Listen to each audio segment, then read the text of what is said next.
Araşdırdığımız mənbələrə baxanda adamın ağlına çox qəribə bir sual gəlir. Hansı sual? Yəni, aralarında az qalan 1300 il fərq olan iki insan, biri dini lider, digəri müasir bir siyasi xadim, eyni müqavimət ruhunu necə daşıya bilər? Çox maraqlı sualdır. Bugün biz məhz bu iki heyrətamiz simanı, İmam Hüseyni və Məhəmməd Əmin Rəsulzadəni, belə deyək, eyni müstəvidə təhlil edəcəyik. Amma yəqin məqsəd sadəcə oxşarlıq axtarmaq deyil.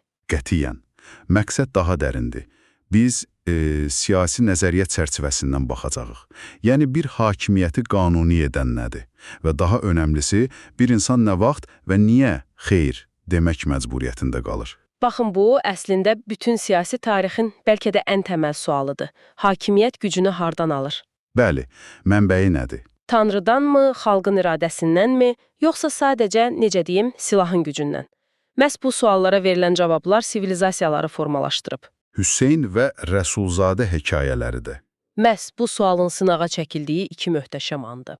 Hər ikisi də öz dövrlərinin nəhəng güclərinə qarşı demək olar ki, tək başına ayağa qalxıb. Və bəyan ediblər ki, hakimiyyətin təməlində zorakılıq yox. Legitimlik dayanmalıdır. Yəni qanunilik, haqlılıq. Yaxşı, gəlin onda bu legitimlik məsələsini biraz açaq. Bu söz bəlkə akademik səslənir, amma əslində çox sadədir. Bir hakimiyyəti niyə qəbul edirik? Niyə ona tabe oluruq? Bəli. Gəlin elə Kərbaladan başlayaq. Mənbələrdə də göstərilir ki, bu sadəcə bir taxt davası deyildi. Qətiyyən, bu İslamın öz gələcəyi ilə bağlı bir böhranıdır. Yezid İbn Muaviyyə xilafəti bir növ irsi monarxiyaya çevirmək istəyirdi. Bu, o dövr üçün əslində İslamın ilkin prinsiplərinə tamamilə zidd bir addım idi. Tamamilə və İmam Hüseynin buna qarşı çıxması sadəcə şəxsi bir narazılıq deyildi. Bu, əslində siyasi teologiya dilində yazılmış bir manifest idi. Siyasi teologiya, gəlin bunu da aydınlaşdıraq. Çox sadə. Dini prinsiplər siyasi hakimiyyətə necə təsir edir və ya ona necə meydan oxuyur? Bax budur. Kərbala bunun canlı nümunəsidir. Hüseynin xeyr cavabı, yəni Yezidə beyyət etməməsi. Əslində üç təməl prinsipi ortaya qoyurdu. Birincisi, hakimiyyət sadəcə güclə qanuni sayıla bilməz. Yəni güclü olmaq, haqlı olmaq demək deyil. Qətiyyən. İkincisi, əxlaqi prinsiplər, yəni ədalət, hər hansı bir siyasi hakimiyyətdən üstündür. Hökümdar bu prinsipləri pozursa, ona itaət məcburiyyəti aradan qalxır. Və üçüncüsü? Ən əsası, din və zülm bir araya sığmaz. Din adı altında qurulan bir hakimiyyət zalım ola bilməzsə deməli, artıq öz dini legitimliyini itirib. Məhz buna görə də Kərbala bir mənəvi müqavimət modeli oldu. Ən heyrətamiz olan da odur ki, bu model, bu necə deyim, müqavimət planı 1300 il sonra Tamamilə fərqli bir coğrafiyada. fərqli bir mədəniyyətdə, sekulyar bir kontekstdə yenidən ortaya çıxır. Söhbət 1920-ci il aprel işğalından və Məhəmməd Əmin Rəsulzadədən gedir. Bəli. Yeni qurulmuş xalqın iradəsinə söykənən Azərbaycan Xalq Cumhuriyyəti Qızıl Ordu tərəfindən işğal edilir. Legitimlik yenidən zor gücünə, süngüyə qaytarılır. Baxın, Rəsulzadənin mövqeyi struktur olaraq Hüseynin mövqeyinə inanılmaz dərəcədə bənzəyir.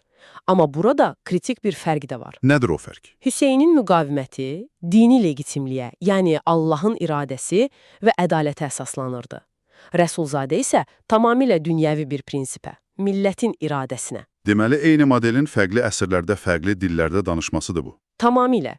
Rəsulzadənin manifestini də eyni üç prinsip üzərində oxuya bilərik. 1. Zorla qurulan hakimiyyət qanuni deyil.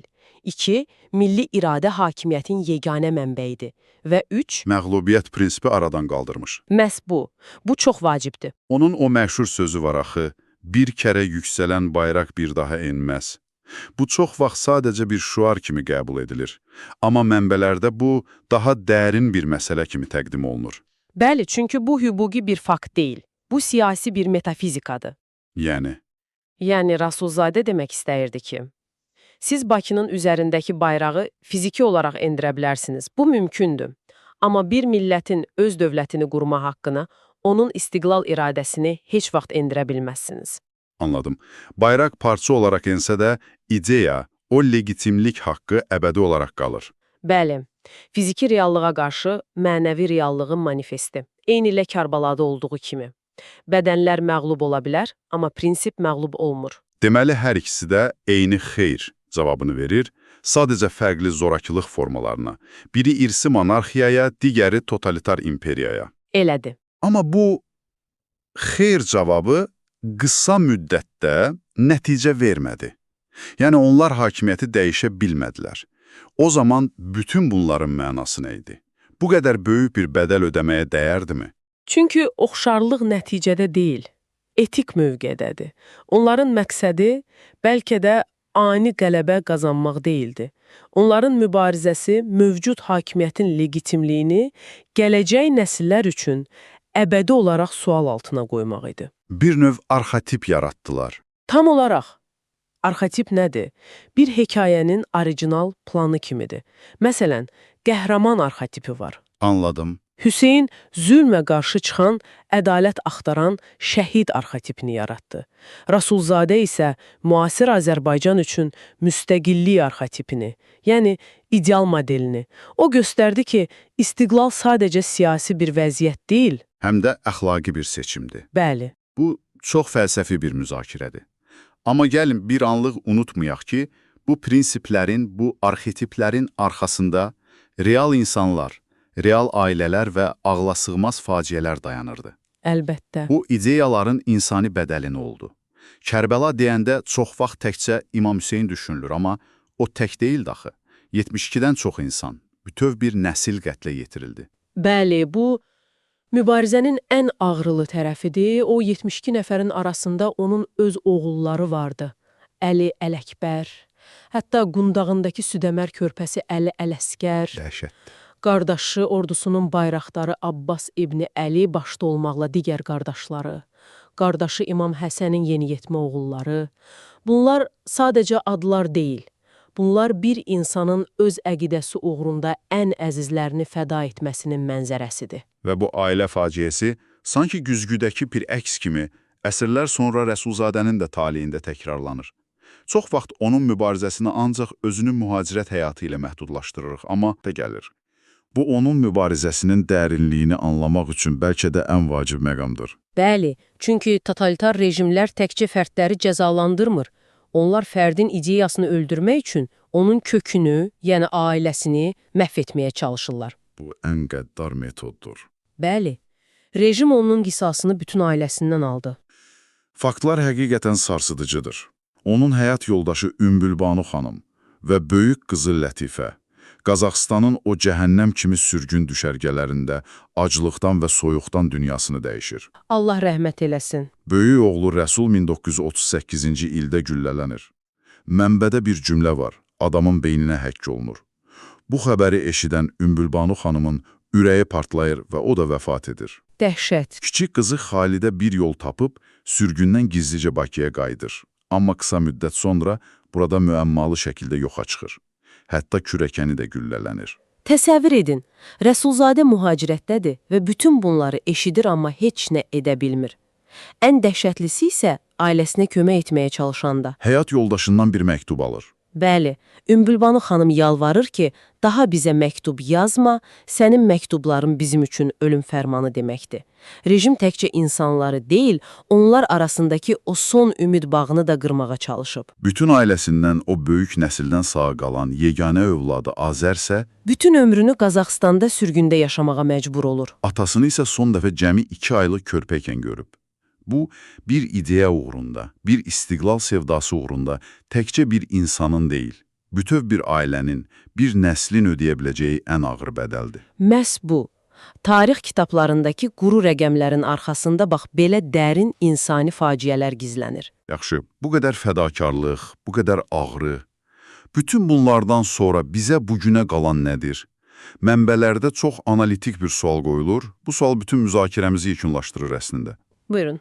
İmam Hüseyn olmasaydı, İslam olardı mı? Və eyni məntiqlə, Rasulzadə olmasaydı, Azərbaycan ideyası olardı mı? Cavablar da bir o qədər düşündürücüdür. Gəlin birinci suala baxaq.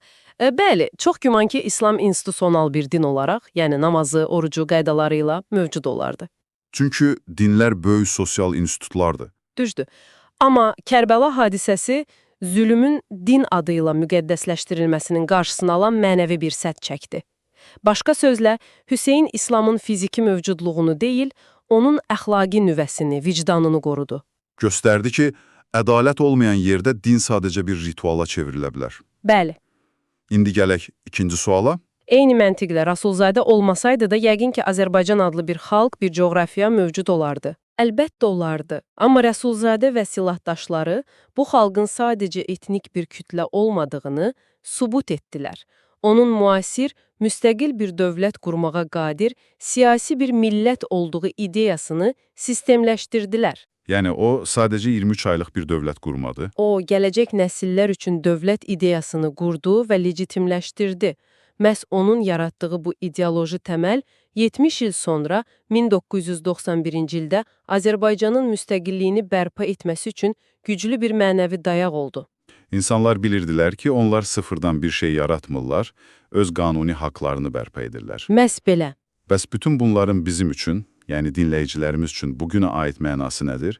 Bu iki hekayədən çıxarılacaq konkret dərslər varmı? Məncə ən əsas nəticə odur ki, fiziki məğlubiyyət heç vaxt ideyanın ölümü demək deyil. Nə Kərbəla, nə də 1920-ci il hərbi qələbə ilə bitmədi. Bəli, hər ikisi də tam bir məğlubiyyət idi. Amma hər iki hadisə də özündən sonraki əsrlər üçün bir qələbə toxumu əkdi. Bu, necə deyim, bir növ mənəvi investisiyadır. Bugün əkilən toxum bəlkə 100 il sonra cücərəcək. Gələcəyə məktub yazmaq kimidir. Başqa bir nəticə də yəqin ki, hakimiyyətin daimi olmamasıdır. Hər hansı bir güc, nə qədər sarsılmaz görünsə də, öz legitimliyini itirə bilər. Və ən önəmlisi, bugün edilən bir müqavimət gələcək nəsillər üçün bir norma, bir standart yaradır. Hüseyn zülmə xeyr deməyin mümkün olduğunu göstərdi, bu bir standarta çevrildi. Rəsulzadə işğala qarşı mübarizənin mümkün olduğunu göstərdi. Bu da Azərbaycan istiqlalı üçün bir standarta çevrildi. Mənbələrin birindəki o ifadə çox yerinə düşür. Hər azadlığın arxasında bir Kərbəla, hər istiqlalın arxasında bir sürgün var. Müdafiə olunmalı bir dəyər olduğunu xatırladır. Beləliklə, bugünkü söhbətimizdə gördük ki, Hüseyn və Rəsulzadənin böyüklüyü əldə etdikləri ani hərbi və ya siyasi qələbələrdə deyil. Onların böyüklüyü tutduqları mövqedədir. Zamanı və məkanı aşan, prinsipial bir mövqedə. Biri ədalətin, digəri isə istiqlalın əbədi modelini qurdu. İmperiya süqut edir, sərhədlər dəyişir, hakimiyyətlər gəlib gedir. Amma legitimlik və ədalət axtarışı əbədi olaraq qalır. Və tarix təkrar-təkrar göstərir ki, bəzən bircə insan öz prinsipial mövqeyi ilə bütöv bir əsrin, bütöv bir millətin vicdanına çevrilə bilər. Onların hekayəsi bədənlərin torpağa tapşırılsa da, ideyaların heç vaxt torpağa gömülmədiyinin ən bariz sübutudur. Bu dərin müzakirədən sonra düşünmək üçün sizə bir sual saxlamaq istərdik. Əgər hər azadlığın arxasında bir Kərbəla, hər istiqlalın arxasında bir sürgün varsa, bugün bizim sahib olduğumuz, bəlkə də çox adi qəbul etdiyimiz azadlıqların arxasında kimlərin unudulmuş fədakarlıqları, kimlərin adsız hekayələri dayanır və biz bu ağır mirasa layiqincə sahib çıxa bilirikmi?